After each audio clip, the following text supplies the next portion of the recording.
జ్యోతిశాస్త్రరీత్యా ద్వాదశ రాశుల్లో 8వ రాశి అయినటువంటి వృశ్చిక రాశి మిత్రులారా, విశాఖ నక్షత్రం 4వ పాదం, అనురాధ నక్షత్రం 1, 2, 3, 4 పాదములు, జ్యేష్ఠ నక్షత్రం 1, 2, 3, 4 పాదాలకు జన్మించిన మీరు వృశ్చిక రాశి వారిగా పరిగణించబడుతున్నారు. ఈ నెల మీకు శుభాశుభ ఫలితాలు ఎలా ఉన్నాయంటే, షేర్ మార్కెట్ స్పెక్యులేషన్ పెట్టుబడులు పెట్టడం వల్ల కూడా చాలా లాభాలు కలుగుతాయి. పెళ్లి ప్రయత్నాలు సఫలీకృతం అవుతాయి. రాజకీయాల్లో ఉండేవారికి మంచి సమయం, అద్భుతమైనటువంటి జాక్పాట్ సమయం చెప్పచ్చు. మాసాంతరంలో పెద్దలతో వాగ్వివాదాలు అయ్యే అవకాశం ఉన్నాయి. మాస ద్వితీయంలో 3వ వారంలో జాగ్రత్త. ప్రైవేటు ఉద్యోగులకి పనులు కాస్త మందకొడిగా ఉంటుంది. 23వ తారీఖు తదుపరి వేడుకలు, విందు వినోదాలకి దూరంగా ఉండడం మంచిది.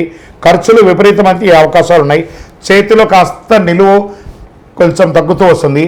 ముఖ్యంగా కుటుంబ సభ్యుల వలన కాస్త వ్యయం అధికంగా ఉంటుంది. విద్యార్థులకి మంచి సమయం. కోరుకున్న ఇన్స్టిట్యూషన్లో ప్రవేశం పొందుతారు. పోటీ పరీక్షలు రాసే వారికి ఆశించే ఫలితం పొందుతారు. విదేశాల్లో ఉన్న విద్యార్థులు చాలా బాగా ఉంటారు. ఆరోగ్యం బాగా ఉంటుంది. తీర్థయాత్రలు అద్భుతంగా ఉంటుందని కూడా చెప్పచ్చు. కాస్త కడుపుకి, హృదయానికి సంబంధించిన ఆరోగ్యపరమైనటువంటి జాగ్రత్త పడాలని చెప్తున్నారు. రాజకీయంగా మళ్ళీ చెప్తున్నాను, యోగం రెండోసారి చెప్తున్నాను రాజకీయాలకి. తర్వాత షేర్ మార్కెట్స్ కూడా బాగుందని చెప్పాను. మీడియా రంగం వారికి అయితే ఇది అద్భుతమైనటువంటి సమయం. స్పోర్ట్స్ వారికి, డాక్టర్స్, అడ్వకేట్స్, ఈ యొక్క సర్వీస్ సెక్టార్స్ ఉన్న వాళ్ళకి అందరికీ కూడాను చాలా అద్భుతం అని చెప్పచ్చు.